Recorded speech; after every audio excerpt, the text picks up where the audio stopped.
Thank you. Mr. Paul of Texas. Thank you, Mr. Chairman. Madam Secretary, the Foreign Affairs budget request for this year is $42 billion, with the supplemental approximately a 13% increase over last year.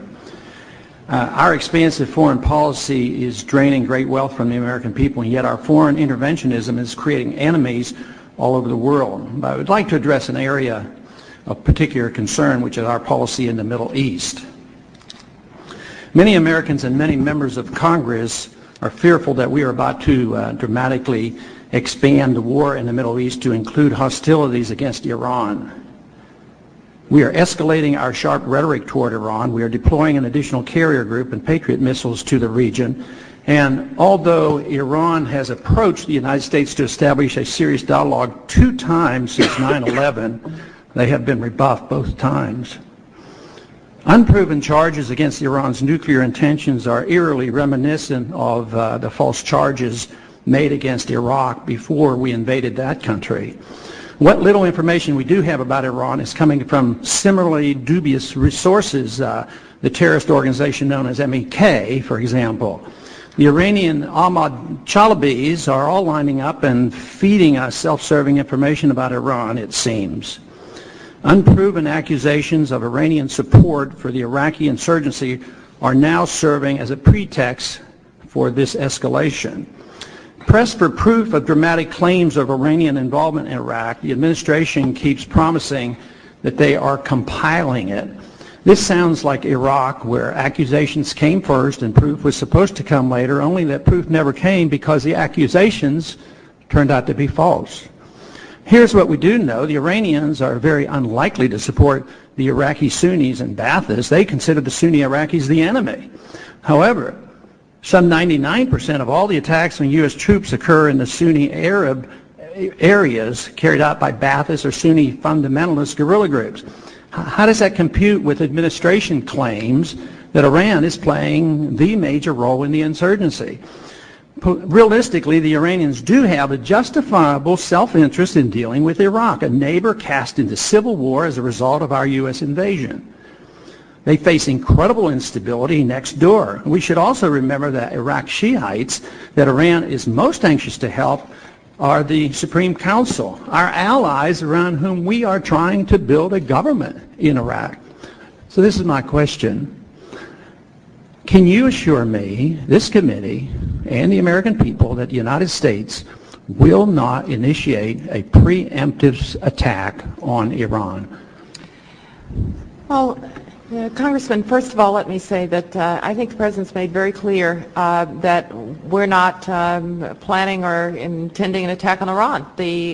What we are doing is we're responding to a number of Iranian policies, both in Iraq and around the world, that are actually quite dangerous for our national security. Let me take them one by one. The Iranian support for terrorism is well known and well understood, and it's not just the United States that believes that Iran is a key sponsor of terrorists, whether one talks about Hezbollah in Lebanon, where they arm and support them, bringing about, for instance, helping to bring about the Hezbollah attack on Israel across the Blue Line this summer. Whether you talk about Iranian support for some of the worst elements of militia and death squads in Iraq, and indeed networks that both we and the British have cited as perhaps being the source, most likely being the source of the extremely powerful enhanced IEDs that are killing our soldiers. I don't think any government in the world would stand by and not react to that. If I could move to the nuclear file, I just don't think it's right, Congressman, to say that this is a U.S. ginned up notion about an Iranian nuclear weapon.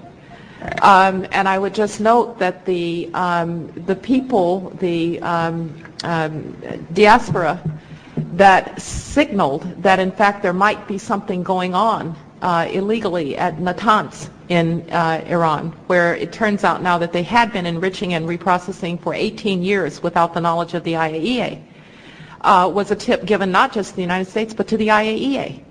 And indeed, much of our information is coming from the International Atomic Energy Agency. And I think the reason that we have been able to get a Chapter 7 resolution 15-0 about the Iranian nuclear program is that the United States of America is not the only country worried about an Iranian nuclear weapon. As the chairman was noting, enrichment and reprocessing can be for peaceful purposes. But most likely, in this case, it is for the technology that would allow you to build a bomb. And that's why the world is uniting against Iran, 15-0, Chapter 7, against their nuclear program. So I just don't think it is right to say that it is somehow the United States that is fueling this story. Finally, as to what we intend to do, when we have a carrier strike group into the Gulf or provide PAC-3, which is a defensive system, it's simply to demonstrate that the United States remains determined to defend its interests in the Gulf and the interests of its allies. And that, Congressman, is a position that has been held by American presidents going back for nearly 60 years. And so I would just note that these are discrete responses to Iranian activities that are really deeply concerning, not just for us, but for the rest of the world as well. Now, as to Tehran and whether we can talk to them, I offered in May to reverse 27 years of American policy and to meet my counterpart any place, any time, to talk about any set of issues that Iran wishes to talk about, if they would just do one thing. And that is adhere to the demand that the international community is making that they stop enrichment and reprocessing, so that we know that while we're talking, they're not improving their capability to get a nuclear weapon. So I think, Congressman, the question isn't why won't we talk to Tehran. The question is why won't they talk to us. Thank you. Thank you.